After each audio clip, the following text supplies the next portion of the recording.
It's Weekend Update with Colin Jost and Michael Che.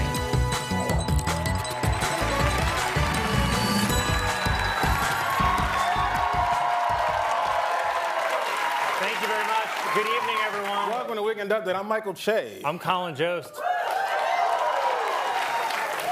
Well, guys, the election is exactly 30 days away. Just think, in only 30 days, this whole nightmare will be nowhere close to over.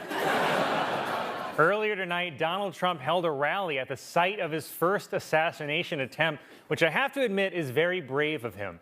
Though it was interesting that right before Trump spoke, he sent J.D. Vance out in a long red tie and a blonde wig.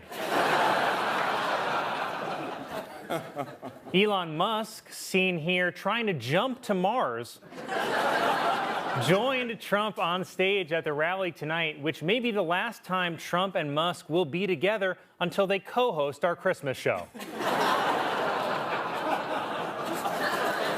It was reported that last month the U.S. added 245,000 new jobs.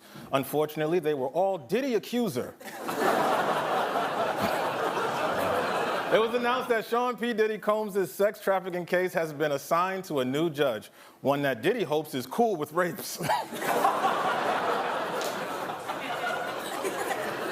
I'd do it for that guy. Yeah, sure. It was reported that Diddy once invited Prince Harry and Prince William to one of his parties, but they did not go.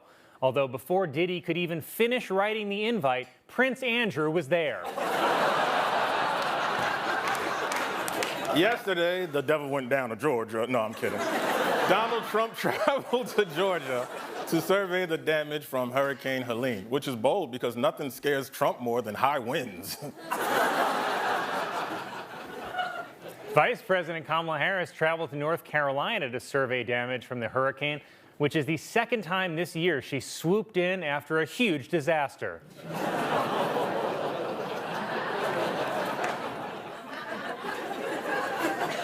New court filings in Donald Trump's election interference case revealed that on January 6th, Trump was scrolling through Twitter during the attack on the Capitol, which is just so infuriating to those of us who were there fighting for him.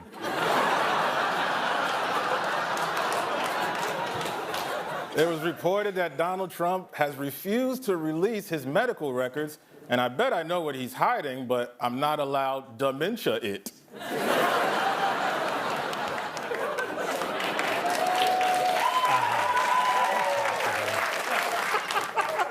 And you may have already forgotten, but this week was also the vice presidential debate between Mumford and Dad. This debate was so white, it made me look Haitian. Now, the debates are apparently all finished, and I'm upset. How did we never get to see RFK Jr. in a debate? How were we robbed of that? I love that RFK Jr. admitted he dumped a dead bear in Central Park, he chainsawed the head off a dead whale, strapped it to the roof of his car like a Christmas tree, and he told us a worm was living in his brain, eating through his head, and still everyone is like, you know who's weird? J.D. Vance. This week, Representative Marjorie Taylor Greene tweeted, "Yes, they can control the weather." And I don't know who they is, but it has been a suspiciously nice Rosh Hashanah weekend.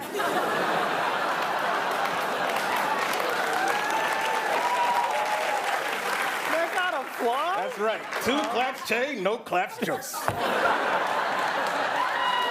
it. Don't clap for that. That's the third for him. President Biden made a surprise appearance at a White House press briefing on Friday, and it's not a great sign when you're at the White House and people are like, whoa, what's the president doing here? In honor of Jimmy Carter's 100th birthday, more than 4,000 children around the country sent him hand-drawn cards bearing messages like, who are you? And my mom made me do this. Hung Cao, a Republican candidate for Senate in Virginia, criticized drag queens and implied that they are not tough enough to serve in the military, which is sad because Hung Cao is a fantastic drag name.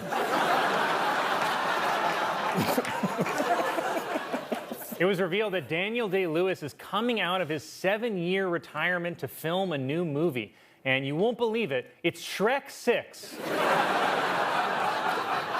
Richard Branson has launched a new free online university for people with dyslexia. You can check it out at www.wdyslexiacom.com.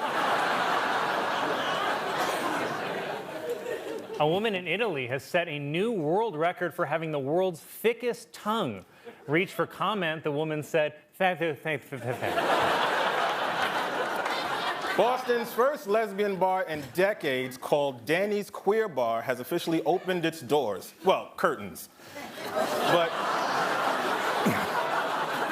But even if you don't drink, it's a great place to eat out. Okay, 2.5? I'm not counting that. It was reported that a man in Austria who was high on mushrooms used an axe to amputate his own penis. Worse, then he was like, ooh, another mushroom.